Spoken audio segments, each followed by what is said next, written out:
Débat. Avec vous sur Sud Radio pour le 10h midi et on est ensemble pour débattre des coups de cœur, des coups de gueule qui vont nous emmener ce matin sur pas mal de débats. Patricia Balme, bonjour, présidente fondatrice de PBcom International. Bonjour. Bonjour Valérie. Aurélien Véron, conseiller de Paris, porte-parole du groupe Changer Paris. Bonjour à vous. Jérôme Dubuche, bonjour. Vous êtes membre de La République Valérie. En Marche. Bonjour. Et Pierre Jacquemart, rédacteur en chef de la revue Regard. Bonjour Valérie. Et votre dernier livre, en tout cas celui que vous avez coordonné, Dessine-moi un pangolin, est paru aux éditions du Diable Vauvert. On va parler d'Édouard Philippe ce matin, qui est un petit peu partout sur les plateaux de télévision avec son camarade dont le nom m'échappe, Gilles Boyer. Voilà, Gilles Boyer, pour promouvoir un livre. Moi, j'avoue, je comprends pas tout ce qu'il dit. Donc, voilà, je suis cash avec vous. Je comprends pas son discours. Je comprends pas où il veut en venir. Mais donc voilà, la question: à quoi joue Édouard Philippe? En tout cas, on sent que 2022 est en ligne de mire. 70% des Français ensuite pensent que la délinquance a augmenté ces derniers mois. Qu'en pensez-vous? C'est un sondage IFOP fiducial pour Sud Radio. Et on va commencer avec vos coups de cœur, vos coups de gueule. Peut-être qu'on peut commencer. Je sais pas, j'ai l'embarras du choix parce que tous les sujets de vos coups de cœur et de vos coups de gueule sont des sujets qui peuvent faire débat. Jérôme, commençons avec vous. Oui, allez, alors, encore pour la quatrième journée consécutive. On en a déjà parlé, oui. Mais comme ça feuilletonne, c'est l'affaire Chalençon M6. Oui. Comme on a eu un nouveau communiqué de M6, la Société des journalistes hier, qui est d'ailleurs très ambigu. Moi, je trouve que c'est absolument invraisemblable la manière dont tout ça a été traité. Bon, d'abord, on a cet uluberlu de Chalençon qui dit tout et son contraire depuis 4 jours. Et puis surtout, on a ce communiqué hier de M6 donc sur cette affaire de restaurant clandestin, enfin en tout cas sur l'affaire Chalençon, qui m'étonne parce que j'ai bien lu le communiqué et les journalistes qui ont fait cette enquête, donc qui ont visionné et qui ont filmé à caméra cachée, ce que je trouve d'ailleurs assez limite comme procédé, mais enfin bon, ça se fait en matière journalistique. Dans ce communiqué, les journalistes de M6 nous disent hier: on va poursuivre nos investigations. Or, moi, j'ai toujours appris qu'en matière de journalisme, on faisait d'abord des investigations et après, on révélait ce qu'on avait trouvé. Et bien là, c'est l'inverse. On révèle d'abord ce qu'on a trouvé et après, on continue l'enquête. Je trouve ça journalistiquement épouvantable. Alors, c'est pas une enquête, hein, c'est quelqu'un qui était masqué, qui était Pierre-Jean Chalençon en l'occurrence, qui disait: oui, mais moi, j'ai vu des ministres. Donc, enfin, je veux pas les défendre, mais c'est une personne qui. Alors, effectivement, ils ont peut-être dû couper ça. Il y a 2 journalistes qui sont allés donc dans ces dîners ou dans ces déjeuners clandestins. En l'occurrence, c'était un dîner. Bon, ils ont filmé à caméra cachée. Ils ont publié cette enquête. Et ensuite, ils nous disent: on va poursuivre nos investigations. Moi, je trouve ça hallucinant. Il y a un problème de déontologie journalistique. Ils ont un problème de preuve apparemment aujourd'hui.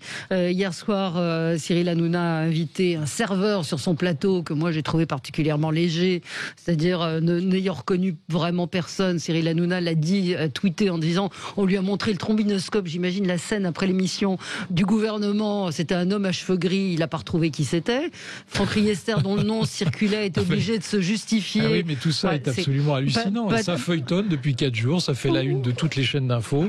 Moi, je trouve ça complètement dingue. Enfin, Patricia Balme, vous qui êtes communicante, qu'est-ce que vous conseilleriez au gouvernement? Parce que un communiqué ferme disant aucun ministre n'a jamais participé serait de bonne loi.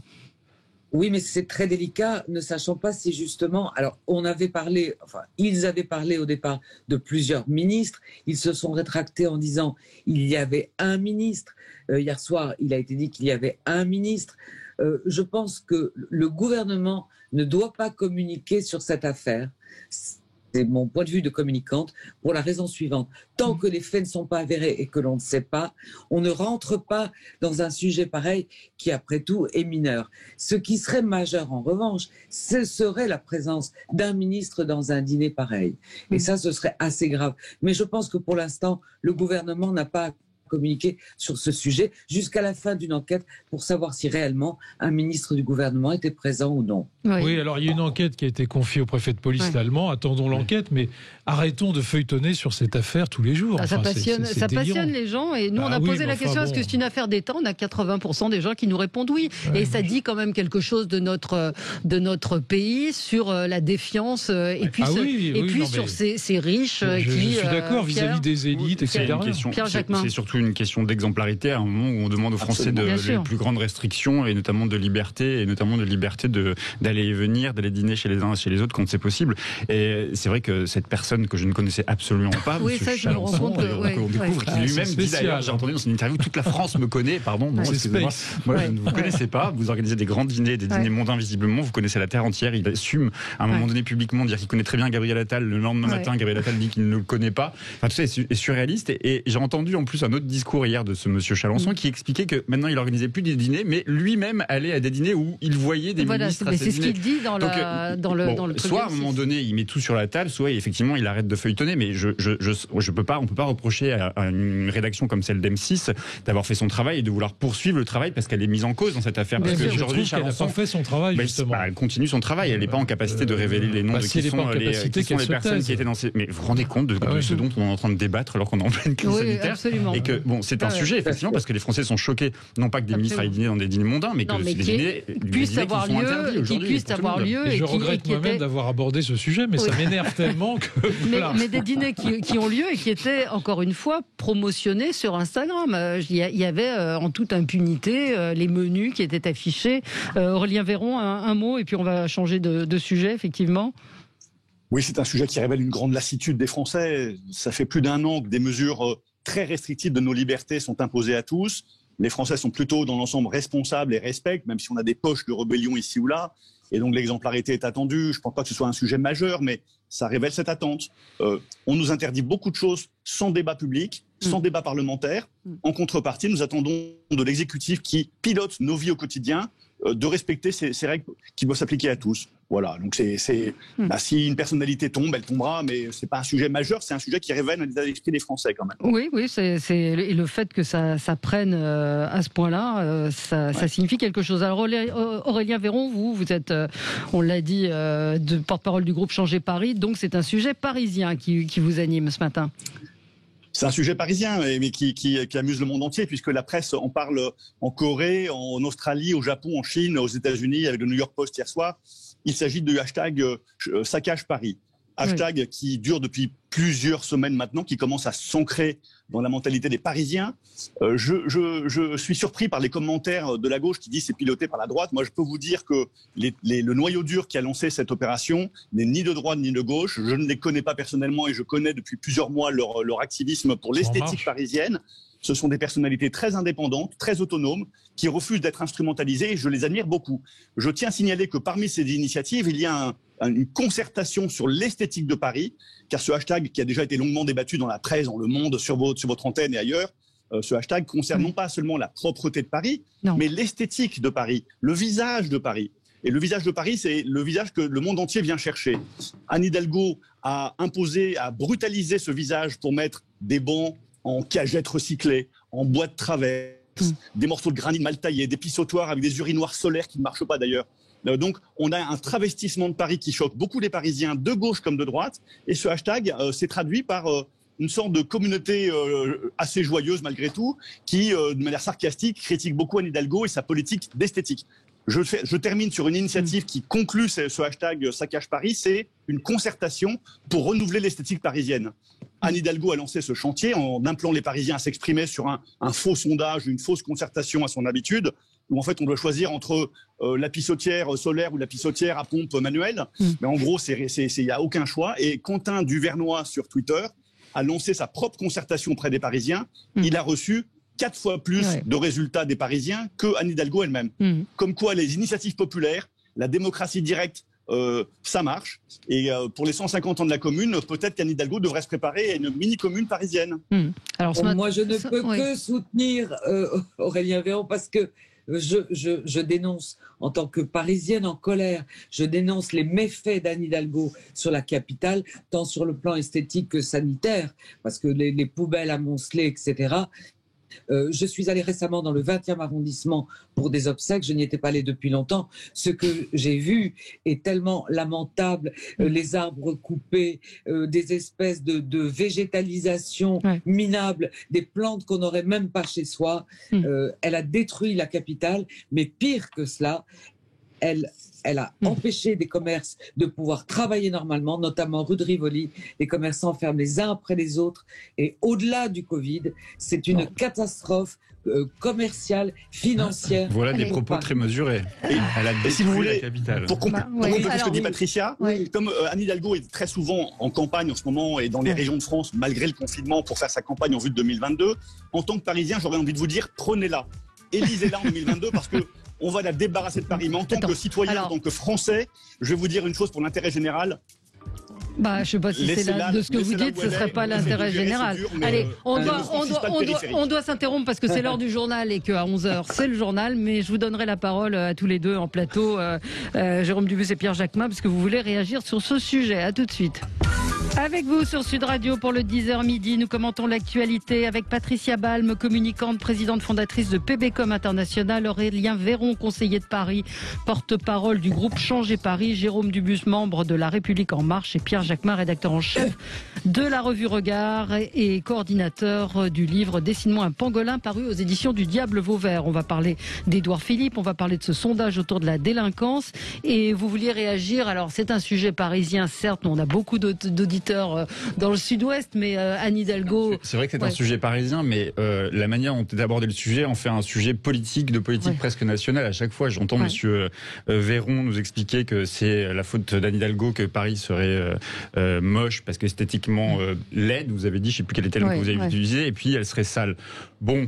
Et puis vous nous avez ajouté une phrase qui est assez croustillante pour nous expliquer qu'aujourd'hui la mobilisation sur la saleté de Paris serait apolitique, serait instrumentalisée par personne. On voit quand même qu'elle correspond à un agenda politique de certains. Je vois bien l'élu du 18e arrondissement, Pierre Licia, faire sa campagne. Il n'est pas élu, hein. Oui, il n'est pas élu. Oui, c'est assez étonnant. Il n'est pas élu. Il a fait 3% ou 3,5%, je crois, aux dernières élections municipales. Et il nous explique qu'Anne Hidalgo fait du mauvais travail. Peut-être qu'il y a des choses à faire progresser, mais Jérôme Dubus le disait tout à l'heure, il y a 10, 15, 20, plus même sans doute que Paris est sale et que personne n'a trouvé les bonnes solutions, et que sans doute les solutions, c'est aussi une question de civisme avant de penser que la réponse est éminemment politique. Toutes les solutions ont été... Non mais... Je suis pas tout à fait d'accord. Il faut essayer d'autres pistes. D'ailleurs, Hidalgo a elle-même proposé qu'effectivement les compétences de la propreté à Paris soient décentralisées dans les mairies d'arrondissement. Voilà, c'est peut-être des choses vers lesquelles il faut aller, mais il faut arrêter de mettre de la politique. J'ai été élu pendant 20 ans à la ville de Paris, donc chaque conseil de Paris, je parle sous le contrôle d'Aurélien maintenant qui est élu à son tour, chaque conseil de Paris, on abordait le problème de la propreté. Bon, sous Chirac, il faut reconnaître que Paris était relativement propre. L'esthétisme, on peut en parler, l'urbanisme aussi, il y avait aussi des horreurs. Bon, mais la propreté, ça peut se résoudre. D'abord, c'est une compétence 100% du maire. Il n'y a pas de conseil régional, il n'y a pas d'État, c'est une compétence 100% du maire. Donc, si le maire veut régler le problème de la propreté, il peut le faire. Et les moyens sont assez clairs. Il faut hiérarchiser beaucoup plus la direction de la propreté. Il ne faut pas non plus augmenter considérablement le nombre d'employés, mais il faut le hiérarchiser, il faut l'encadrer. Et aujourd'hui, depuis 2001, ça ne fonctionne plus. 2, il faut moderniser, bien évidemment, et ça veut dire qu'il faut investir, et ça n'est pas fait suffisamment. Madame Hidalgo nous a, pendant la mandature précédente, proposé 4 plans pour résoudre la propreté à Paris. On voit le résultat. Mais je crois que la propreté, c'est une chose sérieuse, c'est quelque chose du quotidien, c'est quelque chose qui dépend directement du maire de Paris, et on connaît les solutions. Alors après que c'est exploité actuellement, c'est pas la première fois. Sous Delanoë, il y avait aussi des campagnes dénonçant le manque de propreté à Paris, mais maintenant il faut se mettre autour d'une table et il faut résoudre le sujet, parce que c'est ça qu'attendent les Parisiens. Il faut aussi entendre que les gens qui nous écoutent sachent aussi que ce qui a été fait au cours des 2 mandatures précédentes, notamment Anne Hidalgo et avant Bertrand Delanoë, c'est que Paris respire davantage. Aujourd'hui, il y a beaucoup plus d'espaces de respiration où les gens peuvent se balader sans les voitures, et que donc du coup, il y a aussi ces problèmes de... On voit bien sur les quais de Seine. Il y a souvent des photos après les quais de Seine, après les heures d'apéro. Donc effectivement, à ce moment-là, les gens sont parfois pas très propres. Donc effectivement, non, mais la propreté, si vous voulez, c'est quand même quelque chose d'essentiel. Oui, mais là, la mairie de Paris réussit le débat, effectivement, en déplaçant sur la propreté, en disant, comme vous le dites, ça fait 20 ans que c'est sale. Sauf que c'est un problème d'esthétique. Vous voyez, ça fait 20 ans, c'est le mobilier urbain, donc on peut se poser le problème. Non, mais le problème, c'est le mobilier humain. C'est humain. Oui, rapidement. Aux auditeurs de province qui vivent dans des villes magnifiques. Je prends pour exemple Bordeaux, Lyon et des petites villes comme Cannes, comme Nice, etc. En effet, c'est un problème aussi esthétique. Moi, je ne suis pas politique, je ne fais pas de politique, je suis une Parisienne en colère. Et quand vous voyez l'horreur esthétique qu'est devenue Paris, avec des plots jaunes, des blocs de béton, je ne parle même pas des rues avec des nids de poules où les voitures se cognent, où les motards ne peuvent plus rouler. Ce que je dis, il y a un problème de sécurité, il y a un problème esthétique. Sous Chirac, Paris était magnifique et petit à petit, et même sous Bertrand Delanoë. Mais l'arrivée d'Anne Hidalgo a détruit la beauté de cette ville. Et je dis aux gens de province, comparez Paris quand vous venez aux villes de province magnifiques dans lesquelles vous vivez, où il y a de la verdure, où c'est esthétiquement parfait. Non, mais il y a des choix qui interrogent sur le mobilier urbain, sur les plantations, les arbres. Les urinoirs, végétalisés en bois. Oui, ça, la place de la République, est très emblématique. Elle a coûté 25 millions d'euros. Il y avait 2 squares avec des fontaines, avec de la verdure. Les squares ont disparu. Nous avons aujourd'hui une grande esplanade en granit, dont les pavés sont disjoints d'ailleurs, mais on n'a plus de squares, plus de fontaines. On a la statue au milieu qui est taguée quasiment toutes les semaines, et il n'y a que du minéral. Donc quand on parle de végétalisation, moi je l'attends la végétalisation. Depuis 1 an, Paris a perdu en net 100 arbres. Donc ça veut dire, vous prenez la place de la République, c'est un rendez-vous, c'est un espace où il y a des rendez-vous très populaires. Vous prenez la place de la Bastille ou la place de la Nation. Aujourd'hui, c'est des places qui ont été végétalisées. Non mais attendez, le vrai sujet que ça pose. Allez, on arrête. Juste une dernière phrase. Le vrai sujet que ça pose, c'est la raison pour laquelle, malgré toutes ces carences en matière de propreté, en matière d'endettement qu'elle a laissé flamber, en matière de gestion du personnel, etc. La vraie question que ça pose, c'est la raison pour laquelle nous n'avons pas réussi à battre Madame Hidalgo aux dernières municipales. C'est tout. Voilà. C'est cette question-là qu'il faut se poser. Est-ce que ça va recommencer la prochaine fois? Et ça fait 4 fois que ça marche. Et personne ne se pose la question de savoir pourquoi on ne l'a pas battu. Sans doute parce que les Parisiens ont plébiscité son Voilà. La gauche n'était pas majoritaire en voix et c'est une triangulaire qui malheureusement était bloquée par LREM qui a empêché la fusion et la victoire de la droite. Ça s'est passé exactement comme ça. En tout cas, elle est maire de Paris pour la deuxième fois. Elle est maire de Paris, mais je trouve que la réponse n'est pas bonne. De dire c'est l'extrême droite et Paris a toujours été sale, c'est pas la bonne réponse à ce hashtag. Parce qu'elle est interviewée dans une émission où elle a 3 minutes pour répondre et vous l'interrogez. C'était Emmanuel Grégoire aussi. Et vous voyez bien qu'à côté, il y a une action municipale qui est mise en place. Des moyens qui sont mis en place, la volonté de délocaliser la compétence de la propreté dans les mairies d'arrondissement.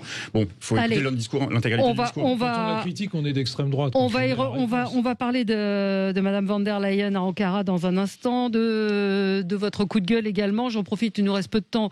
Moi, je voulais faire un coup de cœur à notre ministre des Transports, Jean-Baptiste Djebbari, qui a décidé de demander la Légion d'honneur pour les présidents des 2 aéroclubs de Poitiers, dont les subventions ont été coupées par la mairie écologique. Donc la maire, effectivement, tout le monde a dit ce qu'il pensait de cette phrase en disant il faut arrêter que les enfants rêvent sur les avions, mais je pense que demander la Légion d'honneur est aussi ridicule, non, Pierre? Ah bon, je pensais que vous étiez un vrai coup de cœur. Mais non, c'était ironique. Non, le grotesque. Il y a le Gorafi qui a dit allez, démerdez-vous maintenant, on est dépassé. On a commencé l'émission avec Chalençon et c'était très intéressant parce qu'on s'est dit des choses intéressantes. Et là, on va être sur un autre débat qui est depuis hier sur les réseaux sociaux hallucinant, qui est celui effectivement du ministre des Transports qui propose la Légion d'honneur à 2 chefs d'associations. Non mais franchement, ils mesurent pas la responsabilité qu'elle a leur et surtout ils dégradent ce qu'est l'institution de la. Elle est dégradée à chaque. Mais si on veut ajouter de l'humour à l'humour, effectivement, si on doit remettre une Légion d'honneur à tous les présidents d'associations qui ont perdu des subventions, on remet en selle les contrats aidés. C'est pas possible. C'est-à-dire qu'il y a tellement de gens qui ont perdu de l'argent dans les associations que au final, il faudra remettre des Légions d'honneur à beaucoup de monde. Oui, évidemment que c'était ironique quand je dis un coup de cœur. Patricia, vous en avez pensé quoi ? Moi, j'ai pensé que c'était ridicule et que ça avait l'air d'un poisson d'avril de demander la Légion d'honneur pour les présidents d'aéroclubs. Maintenant, je trouve que la maire a pris une décision lamentable. Oui, non, mais ça, on l'a beaucoup commenté, mais la réponse est tout aussi ridicule, je pense. Oui. Voilà. Allez, on marque une pause et on se retrouve dans un petit instant. À tout de suite. Avec vous sur Sud Radio, avec Patricia Balme, Aurélien Véron, Jérôme Dubus et Pierre Jacquemin. On va continuer notre tour de table. Pierre Jacquemin, je vais vous faire écouter le son de votre coup de gueule. C'est Fabien Lecoeuvre. Écoutez ce qu'il disait hier. Quand est-ce qu'on va nous sortir des beaux mecs ou des belles ou des filles sublimes? Bon, quand vous regardez Oshi, par exemple, qui a un talent incroyable, indiscutable. Mais enfin, vous mettez un poster de Oshi dans votre chambre, vous? Mais elle est effrayante. Non mais quand je dis ça, j'ai rien contre cette fille qui est géniale et qui a du talent. Je l'ai reçue avec son succès Ta marinière, qui est génial, mais qu'elle donne ses chansons à des filles sublimes. Voilà. Donc, il s'est excusé par la suite en disant 1000 excuses pour ses propos maladroits sortis de leur contexte et qui ont pu te blesser. Je relatais simplement une différence d'époque où les maisons de disques et les publics faisaient beaucoup plus attention au physique des artistes qu'aujourd'hui. Ce qui est encore pire. La réponse est pire et par ailleurs, elle est fausse. Vous prenez des vieilles personnalités artistes comme Gainsbourg, Piaf, même Brel, des gens qui ont d'ailleurs chanté, ou en tout cas Gainsbourg qui a chanté sur la question de la laideur. Non mais ces propos, moi, m'ont vraiment choqué et heurté pour des milliers de femmes, surtout parce que évidemment, et j'espère que ce Fabien Lecoeuvre n'est pas chef d'entreprise ou qu'il ne dirige pas des salariés, parce que la discrimination à l'embauche, s'il était en situation d'embaucher, on se dit qu'elle serait quand même problématique. S'il décide d'avoir selon ses propres présupposés de ce que doit être un canon de la beauté aujourd'hui, en l'occurrence le corps des femmes ou le corps des hommes, puisqu'il parle aussi, il dit il y a plus de bel homme aujourd'hui à la télévision, il y a plus de bel homme qui chante, il y a plus de bel homme, etc. Ce qui est quand même assez surréaliste. Et ça m'a réveillé aussi ce malaise médiatique qu'on a eu au moment où il y a eu Corinne Massiero, l'actrice, qui au moment des Césars est arrivée sur scène nue et on a pointé du doigt le corps d'une femme moche, laide, comme il a été décrit par bien des gens, ce qui ne fait pas et ce qui ne provoque pas toujours la même sensation quand c'est un homme qui le fait. Et ça a été le cas souvent au César. Mais cette jeune chanteuse Oshi, en plus, qui a un talent formidable, que j'écoute en permanence en plus en ce moment, et qui écrit ses chansons, qui est une très jolie chanteuse par ailleurs, a été heurtée. Elle a fait un tweet pour d'incompréhension presque de ce Fabien Lecoeuvre qui s'en est pris à elle. Bref, ça doit nous interroger, et surtout j'espère que ce Fabien Lecoeuvre va être sanctionné d'une quelconque manière, parce que c'est pas possible de considérer qu'un artiste n'a pas le droit de chanter à partir du moment où, selon son propre présupposé, cet artiste serait moche, grosse, pas fréquentable, etc. Parce que c'est ça qu'il dit en même temps, c'est qu'il dit elle a un talent fou cette fille, mais elle devrait se cacher. Elle devrait donner ses textes à des autres chanteuses qui seraient sans doute plus aptes à chanter et plus aptes à être visibles à la télévision. Dans quel monde nous vivons, dans quel monde ce monsieur vit, et il en est pas à son premier fait d'armes, parce que j'ai réécouté aussi plusieurs de ses interviews où il avait eu des propos assez homophobes aussi contre ce jeune chanteur, Hilal Hassani, qui avait été le représentant de la France à l'Eurovision, où il avait dit mais cette personne ne sait pas où elle habite, elle devrait pas représenter la France. Et ces gens-là ont une influence dans le milieu artistique, et c'est dingue de se dire que c'est le physique, encore une fois, la plastique en l'occurrence d'une femme, qui est au cœur de ce débat-là. Mais franchement, on se dit que la vague MeToo a encore du mal en tout cas la vague féministe a du mal à émerger vraiment. Non, mais c'est pour ça que j'ai repris la vague féministe en tout cas. Patricia, J'adhère totalement à ce que vous venez de dire. Vous voyez, on peut être d'accord, pas sur Hidalgo, mais sur un autre sujet. Ce que je veux vous dire simplement, c'est que le talent est au-delà du physique d'une personne. Et je vais vous prendre un exemple. Celle qui, pour moi, est la plus grande chanteuse du monde s'appelle Barbra Streisand. Et Barbra Streisand n'était pas dans les canons de la beauté de l'époque quand elle a commencé à chanter. Elle avait même un visage un peu disgracieux, et son talent est tellement immense que son physique n'avait aucune importance. Et elle est devenue même belle grâce à son talent. Vous avez raison.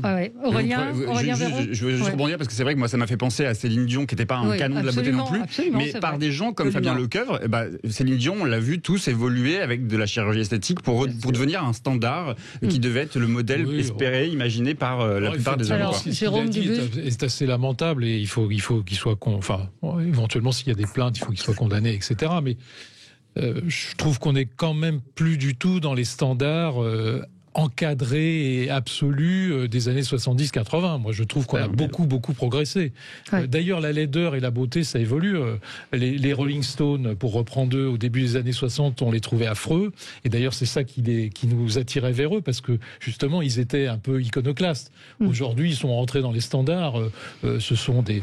Mick Jagger est un lord, tout le monde le trouve phénoménal, un sex symbole, etc. Donc, si vous voulez, la beauté et la laideur, ça évolue aussi. Donc, c'est vrai qu'il ne faut pas condamner et c'est subjectif aussi. Oui, Aurélien Véron, un mot. Oui.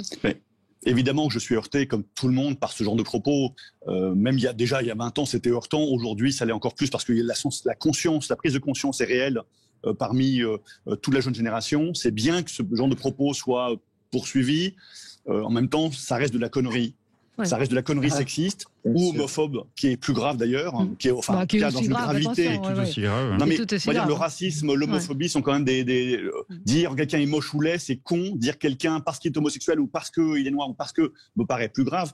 Mais de là à avoir du lynchage avec des figures qui sont validées ou invalidées définitivement, donc un rappel à l'ordre, une sanction, que ces gens-là apprennent ce que c'est que la vie aujourd'hui, ce qu'on a en tête. Et quand on entend ça, on a honte pour le média qui a laissé parler comme ça, un présentateur où la figure, je la connais pas. Bon. Alors, mais on ne peut être que heurté. Allez, on va changer de sujet, on va passer à votre coup de gueule. Patricia, je vous propose d'écouter un petit résumé qu'en a fait l'émission Quotidien hier. Vous avez bien vu, le président turc Erdogan et Charles Michel s'installent pendant qu'Ursula von der Leyen les regarde interloqués, finit par s'asseoir. En fait, sur le canapé d'en face. Il n'y avait pas de place prévue pour elle, personne n'y avait pensé. Pourtant, Charles Michel, président du Conseil, et Ursula von der Leyen, présidente de la Commission, sont au même niveau hiérarchique. Cet incident a déjà son hashtag sur Twitter, Sofagate. Voilà, Sofagate, le Sofagate, et je ne crois pas que le journaliste de Quotidien ait raison. Les Échos ce matin nous disent que le président turc a relégué la présidente de la Commission européenne à une place protocolaire inférieure à celle de Charles Michel, le président du Conseil européen. Patricia, ce sont des images, effectivement, que vous avez entendu ce prononcé par Ursula von der Leyen qui dit « moi je fais quoi ? Elle est debout ». Est-ce qu'elle aurait dû partir ? Est-ce que Charles Michel, tout le monde le critique aussi aujourd'hui, aurait dû laisser sa place à Ursula von der Leyen ? Il y a deux sujets dans ce sujet pour moi. Il y a d'une part la goujaterie masculine poussée à son paroxysme. Effectivement, Charles Michel aurait d'abord pu attendre que Madame von der Leyen soit assise pour s'asseoir. Et il y a l'attitude du président Erdogan.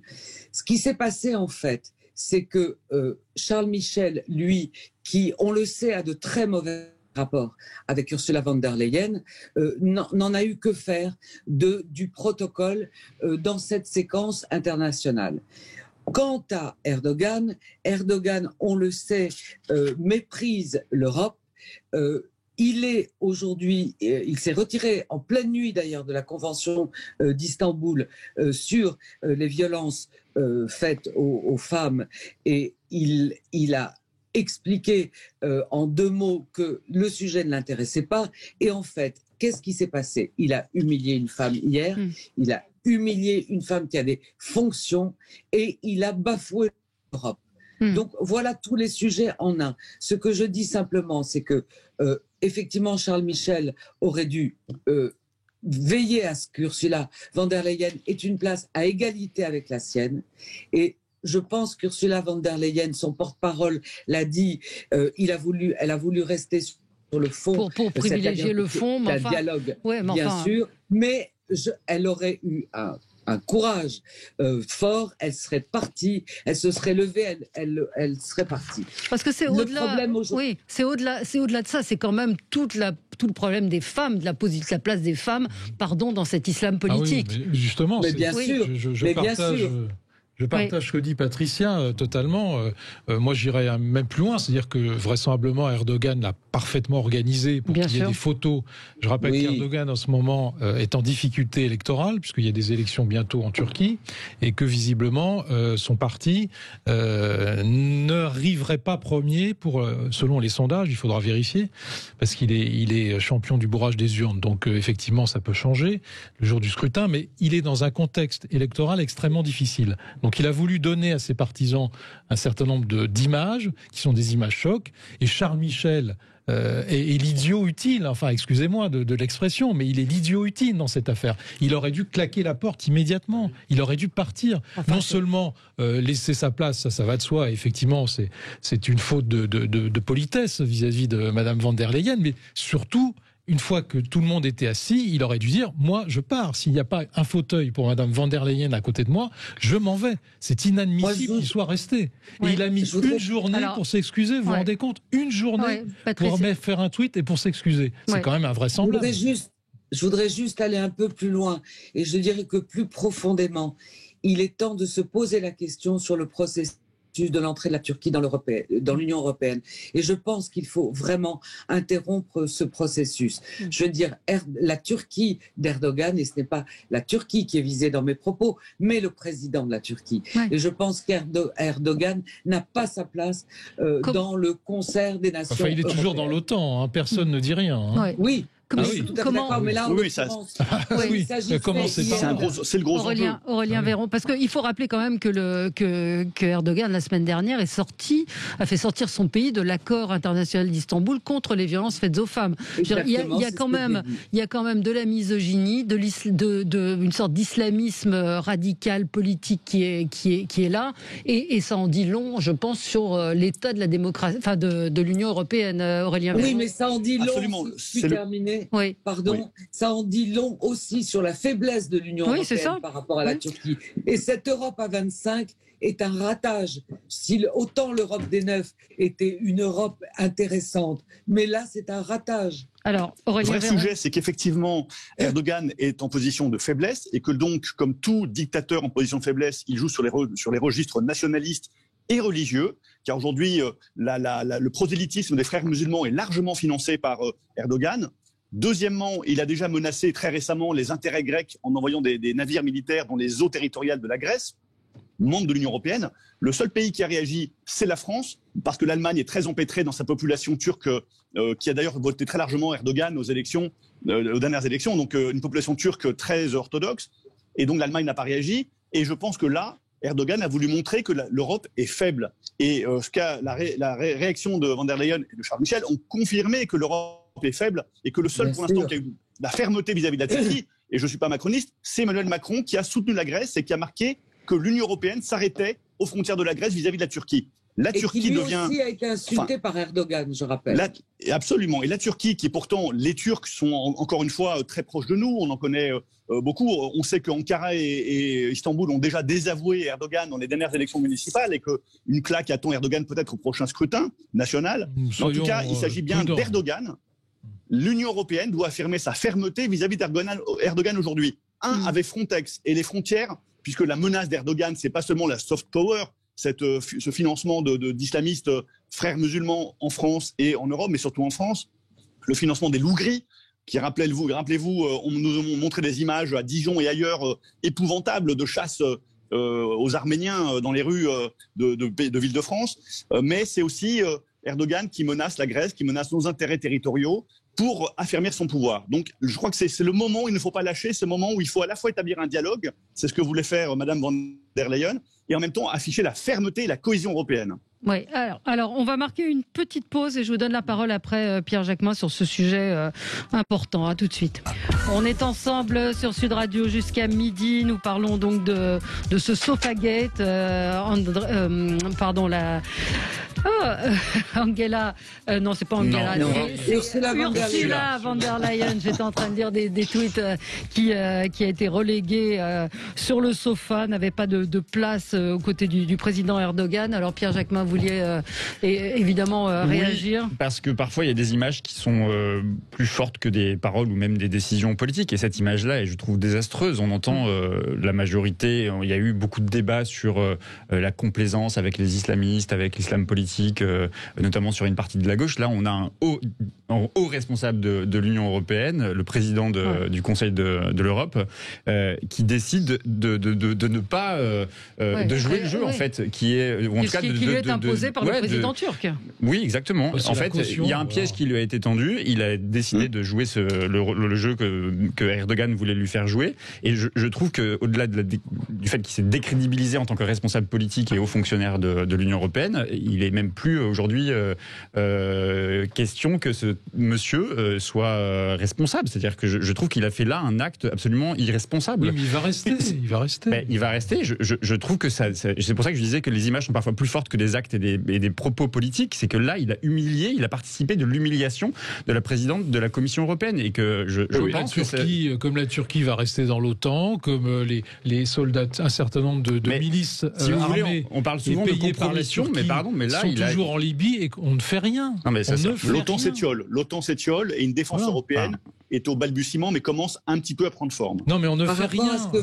Par ailleurs, on n'a rien à attendre, on n'a rien à attendre, nous, en tant qu'État français, et je pense en tant qu'Union européenne, on n'a rien à attendre de la Turquie de Erdogan. Et que, par ailleurs, cette visite diplomatique, je ne sais plus quels étaient les sujets à l'ordre du jour, mais aurait dû valoir à ces deux hauts dignitaires, enfin des hauts responsables plutôt de l'Union européenne, Charles Michel et Madame von der Leyen, ils auraient dû être coordonnés. On sait qu'il y a une confrontation politique entre les deux qui ne s'apprécie pas beaucoup, en tout cas sur les questions d'affaires étrangères. Là,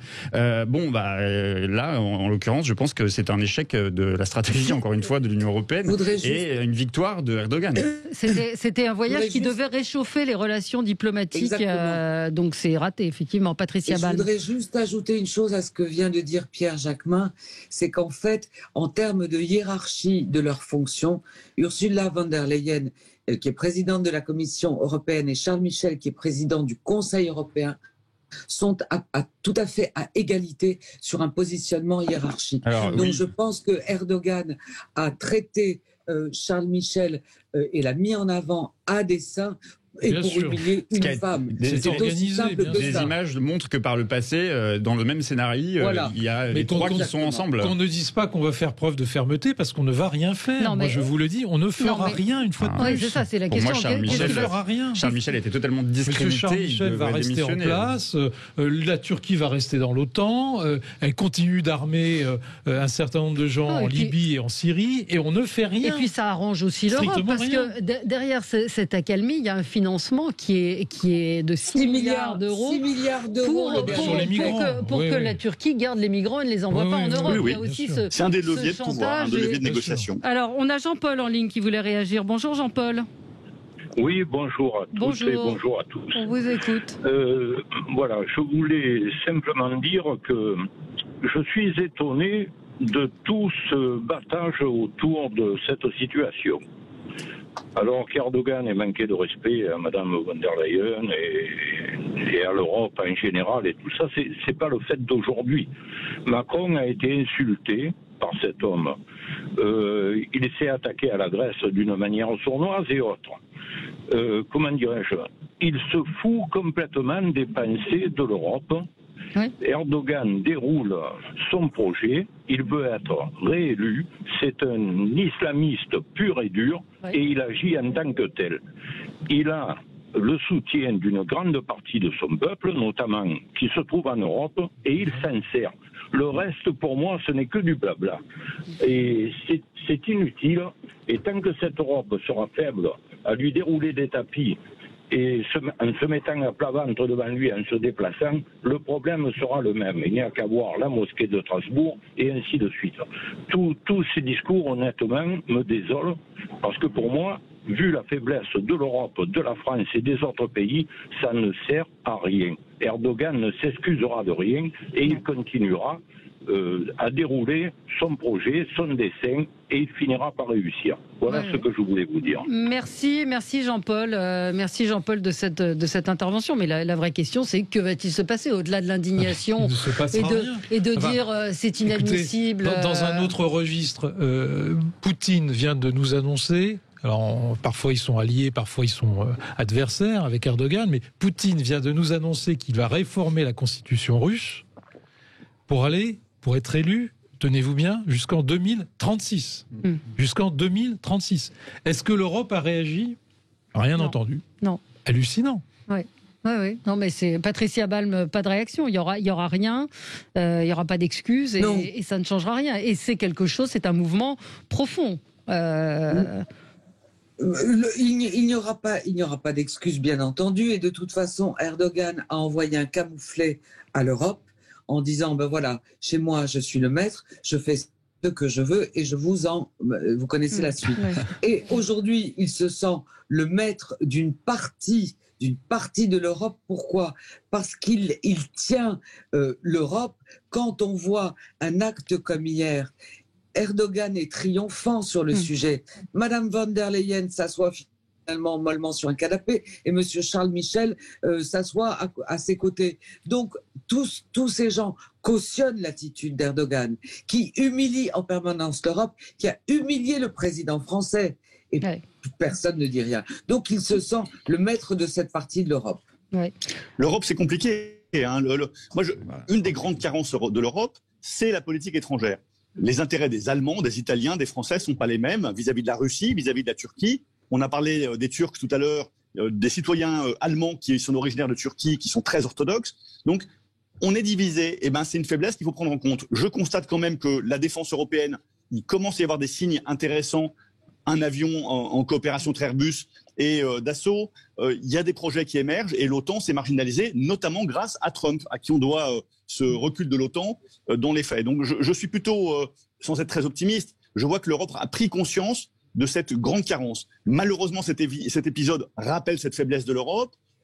Je crois que les bilans on est tiré. Je suis pas tout à fait d'accord avec Jérôme Dubus, qui est un peu dur en disant que rien ne va changer. Effectivement, il est probable que Charles Michel reste à son poste et que Ursula von der Leyen continue à présider la Commission européenne. C'est son deuxième échec. Son premier gros échec, c'est la mauvaise négociation avec les laboratoires pharmaceutiques sur les vaccins. C'était pas sa mission. Hier, il y est pour rien. Enfin, l'histoire avec Erdogan, elle y est strictement pour rien.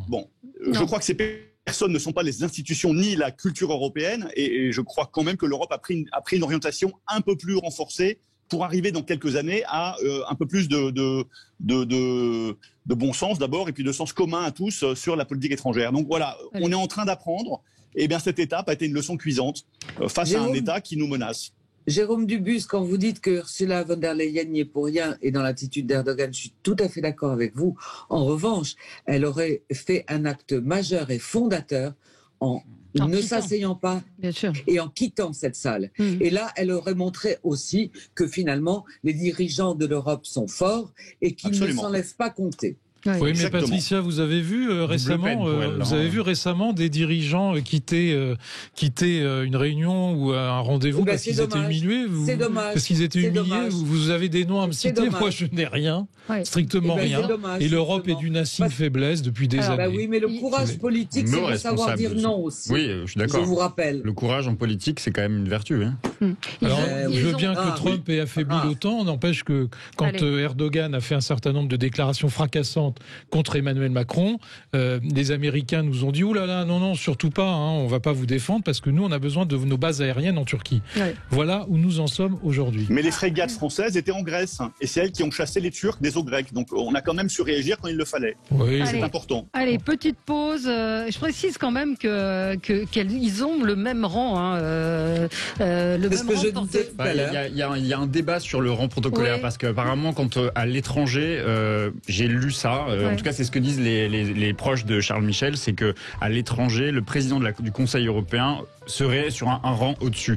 Ce qui n'empêche que par le passé, on a vu en Turquie le président du Conseil européen, le président de la Commission européenne et le président Erdogan ensemble. Donc de toute façon, c'est pas une question mais protocolaire. La faute, on accuse Ursula von der Leyen. C'est pas sa faute à elle, c'est la faute à lui. Absolument. Elle ne pouvait pas partir. Si elle partait, elle amplifiait la fragilité de l'Europe. C'était à lui de partir. Moi, je trouve qu'on l'accuse elle un peu vite. C'est lui qui aurait dû se lever, partir, claquer la porte, et elle l'aurait suivi. Mais elle, partant seule, on l'aurait accusé d'avoir montré des divisions. Non, c'est lui qui devait partir. On s'arrête, une petite pause et on revient. On va parler d'Édouard Philippe. Que pensez-vous de son retour dans les médias avec un livre? À tout de suite. Édouard Philippe publie un livre sur son expérience à Matignon, un livre qu'il a coécrit avec son ami Gilles Boyer. On le voit un petit peu partout sur les écrans de télévision. Quel rôle jouera Édouard Philippe dans la présidentielle de 2022? Ça reste encore flou. Moi, j'avoue que j'ai regardé 2 ou 3 interviews. Je comprends pas tout ce qu'il dit, où il veut aller. Oui. Je sais pas qui veut intervenir. Que personne ne se bouscule. Écoutez, j'ai pas lu son livre, mais je vais le lire avec beaucoup d'intérêt. Alors attendez, pardon. J'ai dit, j'ai pas lu encore le livre, mais je vais vraiment le lire avec intérêt parce que je sais qu'il a une belle plume et que c'est toujours intéressant de lire des expériences comme celle d'un ancien Premier ministre. Je suis d'accord avec vous, Valérie. Je vois pas très bien où il va. Je trouve la séquence. Vous avez dû sans doute la voir ou au moins en avoir entendu parler. La séquence sur France 2 où il est invité du journaliste, j'ai oublié son nom, Laurent Delahousse, où il lui est posé la question à Édouard Philippe de savoir si Emmanuel Macron n'était pas en situation de se présenter, est-ce qu'il irait, et visiblement les on-dit disent que Édouard Philippe se répand qu'il irait à la présidentielle si Emmanuel Macron n'irait pas. Et là, il y a une séquence de manière très arrogante, il répond aux journalistes, ah bon, j'ai dit ça, ah non, je crois pas, ah ben si, peut-être que j'ai dit ça, alors si je l'ai dit, je l'ai pas dit en public, enfin, bon, à un moment donné, il revient dans la scène médiatique, c'est pas pour rien, on n'est pas dupe de ça, et je pense que sans doute construit-il une alternative, je sais pas s'il est loyal, parce qu'il dit qu'il est loyal et libre en même temps, je sais pas ce que ça veut dire, si, je vois à peu près ce que ça veut dire, mais bon, quand on dit ça, ça veut dire qu'on est loyal à celui qui vous a fait naître, Emmanuel Macron, et en même temps, on est libre de trahir celui qui est aujourd'hui en responsabilité. Emmanuel Macron, en termes de loyauté, on peut pas dire qu'il était un exemple vis-à-vis de François Hollande, puisqu'il a... Non, après, c'est dans la nature de chacun. Donc, oui, et puis on sent effectivement peut-être chez un Édouard Philippe quelqu'un de plutôt droit, plutôt fidèle, peut-être, mais bon, il y a une espèce de fourberie, effectivement, dans son langage et dans sa manière de parler, de faire la tournée des médias, pour vendre un livre, effectivement, qui laisse un peu songeur. Moi, je reste convaincu en tant que sympathisant, ou en tout cas ayant des convictions très à gauche, je reste convaincu qu'il est le meilleur candidat pour rassembler la droite, Édouard Philippe. Mais est-ce que d'abord les Républicains en ont envie ? Est-ce que lui a pas envie de jouer un autre rôle ? Je ne sais pas. Mais c'est vrai que ça reste très frustrant. C'est-à-dire redescendre dans l'arène politique pour ne rien dire, ni dire du mal, ni dire du bien, savoir s'il va y aller, pas y aller, c'est bon. Oui, c'est un discours Patricia Ballon. Ce qui était très intéressant dans cette interview de Laurent Delahousse, et vous avez bien fait de parler de cette interview. Moi, je l'ai regardée, mais vraiment en essayant de décrypter, y compris les gestes, parce que la gestuelle est toujours très, très indicatrice de la pensée réelle de celui qui parle. En fait, Laurent Delahousse, pour être précise, lui demande s'il a bien dit « je ne serai pas candidat, sauf si Emmanuel Macron ne l'était pas ». Et la réponse d'Édouard Philippe, pour être précise aussi, dit « je ne suis pas sûr de l'avoir dit publiquement ». Et là, la réponse, en fait, il joue sur l'ambiguïté, mais ce qui est très amusant, c'est que, je rappelle quand même qu'Édouard Philippe est un énarque, qu'il a fait l'ENA. En général, les énarques ont une très bonne mémoire. Et je ne peux pas croire qu'Édouard Philippe ait une mémoire aussi défaillante. Et vous avez raison, mais vous parliez de gestuelle. Précisément, à ce moment-là, il a une gestuelle, il regarde dans l'air, c'est pour ça que je dis qu'il y a une forme d'arrogance. Absolument. Et il se tord les mains. Oui, il se tord les mains, ça j'ai remarqué aussi. À plusieurs reprises. Et en fait, qu'est-ce qui s'est passé ? Il a été ambigu, et je dirais pas arrogant, parce que c'est pas le sujet, mais il a été ambigu, et il a joué sur cette ambiguïté. Et je pense qu'Édouard Philippe, en ce moment, doit s'amuser. Il s'amuse sur deux points. La première, c'est qu'il a une vraie popularité, et ça on le sait, il a une popularité qui dépassait largement celle du président de la République à l'époque où il était encore Premier ministre. La question est de savoir si le président de la République s'est séparé de lui pour cette raison de popularité supérieure à la sienne. Maintenant, Édouard Philippe aujourd'hui joue sur l'ambiguïté parce qu'il sait très bien qu'il est populaire à droite, qu'il y a un vide sidéral à droite, qu'il n'y a pas de candidat à droite. Donc, maintenant, il faut aussi se rendre compte que si Alain Juppé avait été élu président de la République, Édouard Philippe n'aurait jamais été nommé Premier ministre. Et ça, on le sait, Édouard Philippe le sait très bien. Et tout l'entourage d'Édouard Philippe le sait très bien. Emmanuel Macron lui a donné une chance. Il y a même une petite phrase dans son livre, juste pour rebondir, j'en ai pour 3 secondes, mais Édouard Philippe, dans son livre, écrit qu'il aurait murmuré à l'oreille de Juppé que s'il avait été élu président de la République, il suggérait à Juppé de nommer Emmanuel Macron comme Premier ministre. Comme Premier ministre, absolument, oui. Oui, enfin bon. Alors, moi, j'avoue que... Oui. Je termine juste, si vous permettez. Ce que je veux dire par là, c'est qu'en fait, Édouard Philippe a une chance inouïe dans sa carrière politique. Cette chance lui a été donnée par Emmanuel Macron, président de la République. Et aujourd'hui, la question est de savoir s'il trahira et s'il sera candidat face à Emmanuel Macron. Oui, alors... J'ai du mal à le croire et j'ai du mal à croire qu'il ira jusque-là. Et à ce moment-là, s'il va jusque-là et que s'il franchit cette barrière, mais il sera qualifié de traître. Oui, sauf si Emmanuel Macron n'y est. Oui, d'abord les traites, la vie politique française et notamment la droite en est pleine.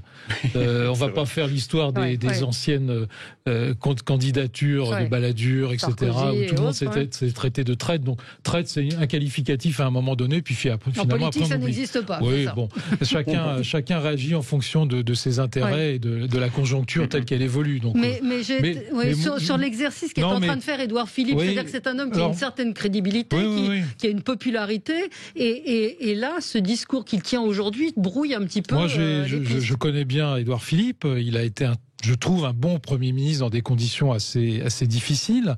Alors, on dit qu'il a trahi sa famille politique. Je suis pas certain, parce qu'en réalité, beaucoup d'électeurs en 2017, dont je fais partie d'ailleurs, ont choisi de droite, assumé depuis des années, ont choisi Emmanuel Macron. Bon, donc il y a aussi Bruno Le Maire qui est venu, Gérald Darmanin, etc. Bon, et puis surtout l'électorat, une partie de l'électorat de droite. C'est pour ça que LR se retrouve à 8,5 ou 9 aux élections européennes. C'est pas par hasard. C'est que Emmanuel Macron a su aspirer une partie de la droite et du centre, la droite un peu centriste, effectivement juppéiste. Bon, et donc Édouard Philippe en a profité pour être Premier ministre. Je trouve qu'il a été un bon Premier ministre. Depuis, je trouve qu'il a du mal à trouver sa place. Il est dans la majorité présidentielle, il n'est pas membre de La République En Marche, il n'a pas voulu adhérer à La République En Marche, il est membre de la majorité présidentielle. Il n'est plus LR, d'après ce que j'ai compris, mais on parle beaucoup de lui chez LR, effectivement, au bureau politique. Un certain nombre de gens disent qu'il pourrait être candidat, LR, bon, peu importe, mais je trouve qu'il a du mal à se positionner, il a du mal à trouver sa place, et ça se sent. D'habitude, il est assez comme un juppéiste droit dans ses bottes, il est assez affirmatif, d'ailleurs il a une certaine autorité, et quand on est Premier ministre, il vaut mieux avoir une certaine autorité, et là je le trouve très flou, très hésitant. Mais il n'a pas besoin, pardon, pas Jérôme, très engageant. Je suis resté totalement sur ma faim après l'interview de France 2 chez Delahousse. Je l'ai trouvé pas très bon, hésitant, un pied devant, un pied derrière. Il a du mal à trouver sa position, mais c'est aussi à Macron de lui donner une position. S'il veut qu'il reste avec lui, il faut qu'il lui donne une position. Aurélien Véron. Est-ce que la créature d'Emmanuel Macron a envie de tuer le père ? Moi, j'ai rien entendu de tel. J'ai juste entendu un écrivain proposer son livre et peut-être espérer un prix, mais je n'ai pas entendu de candidature derrière cet ouvrage. Je rappelle que c'est un homme providentiel qui a une popularité corrélée au fait qu'il n'a pas fait grand-chose pendant son mandat, puisqu'il était sous l'autorité d'un président omniprésent. Un président, un ogre, qui avalait tous les dossiers et allait au carton et au front tout seul. Comme François Fillon. Le François Fillon d'Emmanuel Macron. Mais donc, il a été présent sans aspérité, avec une bonne tête, de gendre idéal. Il est convivial, il est chaleureux. Il n'a pas fait grand-chose. Il a fait une chose quand même, ce sont les 80 km/h qu'Emmanuel Macron voulait remettre en question, que Édouard Philippe s'est accroché jusqu'au bout pour défendre. Et puis on a eu les gilets jaunes qui ont découlé de cette mesure. Mais bon, c'est quelqu'un qui n'a jamais été élu sous son propre nom. On lui a transmis le bâton de maire au Havre parce que il a été élu 2 fois, c'est pas vrai. Il a été réélu. Oui, non, mais il est populaire parce qu'il fait. Non, mais quand il est bien géré, elle était bien gérée. Il n'y a pas tellement de difficultés quand on est sortant d'une ville bien gérée à sortir majoritaire. Non, c'était très compliqué. C'est quelqu'un qui a une bonne popularité, qui est représentatif de quelqu'un de bonhomme, de convivial. Je suis pas sûr que ce soit quelqu'un qui soit une locomotive et qui a envie de bouger des montagnes. En tout cas, il ne l'a pas fait jusqu'ici, donc on attend encore le personnage. Quant aux réformes, alors là, excuse-moi, Aurélien, excuse-moi, je peux pas te laisser dire ça. Quant aux réformes, il a fait toutes les réformes du quinquennat d'Emmanuel Macron. Il a fait les réformes d'ailleurs que malheureusement nous souhaitions, toi et moi, et que la droite n'a pas faites, notamment la réforme du Code du travail, la réforme de la SNCF. C'est un très bon monsieur loyal. Tout ça, c'est Édouard Philippe. Tout ça, c'est Édouard Philippe qui l'a porté. Des auditeurs nous disent les Français ont la mémoire courte. Les 90 km, je ne l'ai toujours pas avalé, nous dit Xavier. Il y a eu la gestion des gilets jaunes et puis il y a eu le début de la crise du Covid qui a aussi été gérée avec toutes les difficultés qu'on sait par Édouard Philippe. C'est-à-dire que c'est vrai que c'est un style qui tranche avec Emmanuel Macron. Et c'est vrai qu'au moment de la crise du coronavirus, quand elle a émergé en France, on ne peut pas dire qu'elle a été extrêmement bien gérée, ça c'est sûr. Mais au moins, il y avait un registre dans le discours politique d'Édouard Philippe qui n'était pas un discours discours d'abord qui n'était pas un discours guerrier et qui était presque parfois un discours qui essayait de rassurer, d'arrondir les angles. Et c'est ça en fait qui plaît, je pense, dans le style Philippe. Après, sur la politique entre Emmanuel Macron et Édouard Philippe, franchement, il n'y a pas une feuille de papier de cigarette qui les sépare vraiment. Donc c'est pas une alternative politique, c'est pas une alternance politique Édouard Philippe. C'est la continuité d'une politique qui est menée même pas depuis Emmanuel Macron, sans doute depuis François Hollande, voire bien avant. Qui visiblement est la seule alternative de droite pour l'instant. Pas de droite de droite, qui serait potentiellement en tout cas, capable de rassembler la droite. Il faudrait qu'Emmanuel Macron ne soit pas candidat. Et ça, si au moins François Hollande a eu une intelligence, c'est d'avoir eu l'intelligence de reconnaître qu'il n'était pas en situation de se représenter. Je ne suis pas sûr qu'Emmanuel Macron, même en situation où il n'est pas en situation, Hollande le regrette, serait en capacité de le faire. Non, il n'a pas dit. Si, il vient pleurnicher maintenant. Il regrette de ne pas avoir été en situation de se représenter. Non, il a dit qu'il regrette de ne pas s'être présenté. Il regrette de ne pas avoir été en situation de se représenter. C'est un peu différent. Il a tout fait pour ne pas l'être. Oui, il y a aussi Xavier Bertrand, nous dit Myriam. Oui. Patricia Ball. Pardon. C'est vrai que la droite se cherche un candidat et il y a un problème de candidature. J'ai ouï dire qu'à une certaine époque, le bureau politique des LR avait pensé à Édouard Philippe pour la candidature à la ville de Paris. Et je pense que là, Édouard Philippe a commis une erreur dans sa stratégie et de carrière politique. Parce qu'il aurait accepté d'être maire de Paris. Pour nous, ça aurait été génial. Il aurait battu Anne Hidalgo, je pense. Et c'était un tremplin. Et c'était un tremplin formidable pour 2027, parce que c'est la trajectoire de Chirac. Et après avoir été maire de Paris, il aurait pu être naturellement candidat en 2027. Il aurait eu 56 ans en 2027. Et là, c'était un destin politique bien tracé. Et je pense qu'il a commis une erreur en refusant Paris. Mais rien ne nous disait que Édouard Philippe allait gagner Paris. Alors là, moi, je m'inscris en faux là-dessus. J'ai bien vécu cette période-là où effectivement Édouard Philippe a été sollicité par Emmanuel Macron pour être candidat. Encore aurait-il fallu qu'il soit candidat unique de LR et de La République En Marche, qui n'était pas du tout acquis parce que LR ne voulait pas d'une candidature unique, contrairement à ce qui a été dit tout à l'heure. Non. Ah non, Christian Jacob ne voulait pas faire ce cadeau à Emmanuel Macron, ni à Édouard Philippe. Donc ça, c'était un premier point. Et deuxièmement, être maire de Paris, c'est pas forcément être président de la République. L'affaire Chirac, ça a marché une fois. Bertrand Delanoë a essayé d'être premier secrétaire du PS pour être candidat à la présidentielle. Après, ça a complètement échoué, il s'est viandé. Et Anne Hidalgo est en train d'échouer également. On voit bien que je vous rappelle, Jérôme, que les LR avaient proposé à Édouard Philippe d'être candidat à la mairie de Paris avec l'étiquette LR. Il ne s'agissait pas d'Emmanuel Macron à l'époque. Oui, mais Édouard Philippe, il n'est pas LR.